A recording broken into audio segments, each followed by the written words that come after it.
Hello everyone, welcome to my channel all about geology. So आज की इस video में हम पढ़ने वाले हैं एनिमल सेल कल्चर के बारे में।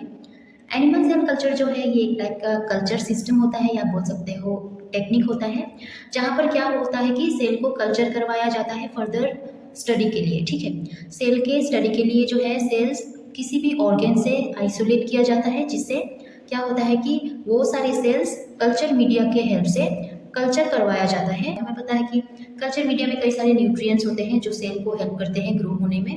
सो सेल को बेसिकली क्या करवाया जाता है, इन विट्रो कल्चर करवाया जाता है। उसी टेक्निक को सेल कल्चर टेक्निक कहा जाता है या आप बोल सकते हो एनिमल सेल कल्चर कहा जाता है।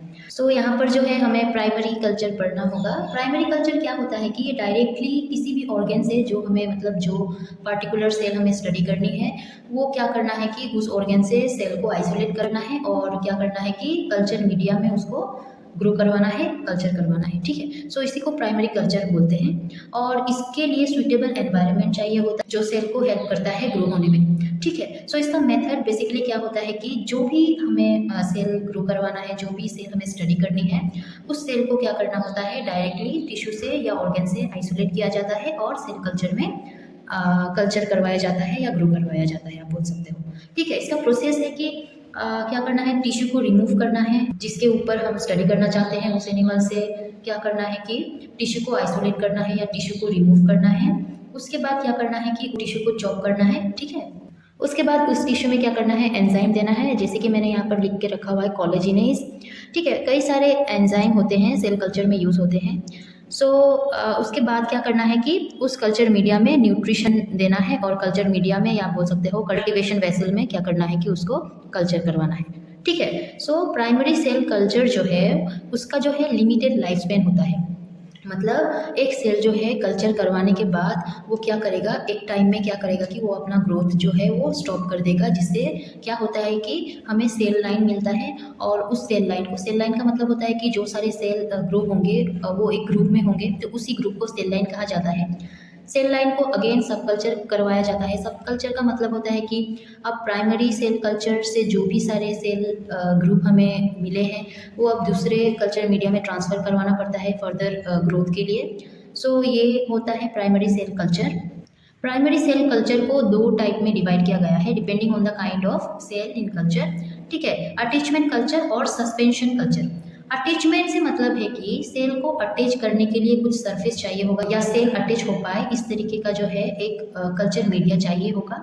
सो ये है अटैचमेंट कल्चर, जहाँ पर सेल को अटैच करके या सेल खुद ही अटैच होकर क्या होंगे, ग्रो होंगे। और सस्पेंशन कल्चर जो है वो नॉन अधेरेंट होता है या एनकरेज इंडिपेंडेंट सेल होता है। वो क्या होता है कि सरफेस को क्या करेगा, वो अटैच नहीं होगा सरफेस में। वो क्या होता है कि नॉन अधेरेंट होता है और एनकरेज इंडिपेंडेंट होता है। उसी तरीके से जो है वो ग्रो कर सकता है। ठीक है, सो देखते हैं इसके बारे में। सो अधेरेंट और एनकरेज डिपेंडेंट सेल कल्चर मतलब अटैचमेंट कल्चर जो है उसमें क्या होता है कि एक सॉलिड सरफेस जो है वो जरूरी होता है सेल को ग्रो करवाने के लिए। सॉलिड सरफेस में क्या होंगे, सेल अटैच होंगे, फिर वो ग्रो करेंगे। ठीक है, और यहाँ पर जो है सेल जो है सर्वाइव और ग्रो करते हैं और उनको जो कि है अटैचमेंट सरफेस चाहिए होगा, इसीलिए उनको एनकरेज डिपेंडेंट सेल कहा जाता है। ठीक है, सो कौन से सेल जो है ये एनकरेज डिपेंडेंट होते हैं वो हम देखते हैं। सो यहाँ पर दिया गया है tissue of organ such as kidney, ये क्या होते हैं, एनकरेज डिपेंडेंट होते हैं। ठीक है, और अदर इंक्लूड्स फाइब्रोब्लास्ट और एपिथेलियल सेल्स, ये सेल्स जो है वो एनकरेज डिपेंडेंट होते हैं। अब हम देखते हैं सस्पेंशन कल्चर। सस्पेंशन कल्चर में बेसिकली सॉलिड सरफेस में वो अटैच नहीं होते हैं, मतलब यहाँ पर जो है सरफेस नहीं लगता सेल को ग्रो करवाने के लिए। ठीक है, और जैसे कि यहाँ पर एग्जांपल दिया गया है सच एज ब्लड सेल्स, उनको क्या होता है कि सरफेस नहीं लगता ग्रो होने के लिए। और सम इम्यून सेल जैसे कि लिम्फोसाइट्स हो गया, ये एनकरेज इंडिपेंडेंट है, इसीलिए इनको एनकरेज इंडिपेंडेंट सेल कहा गया है, क्योंकि इनको सरफेस नहीं लगता, ये अटैच होकर ग्रो करेंगे ऐसा कुछ नहीं है, ये बिना सरफेस के भी ग्रो हो सकते हैं। ठीक है, तो ये रहा about animal cell culture, primary cell culture और उनका जो है टाइप्स। आई होप आपको ये वीडियो अच्छा लगा होगा और ये जो है टॉपिक आपको समझ आया होगा।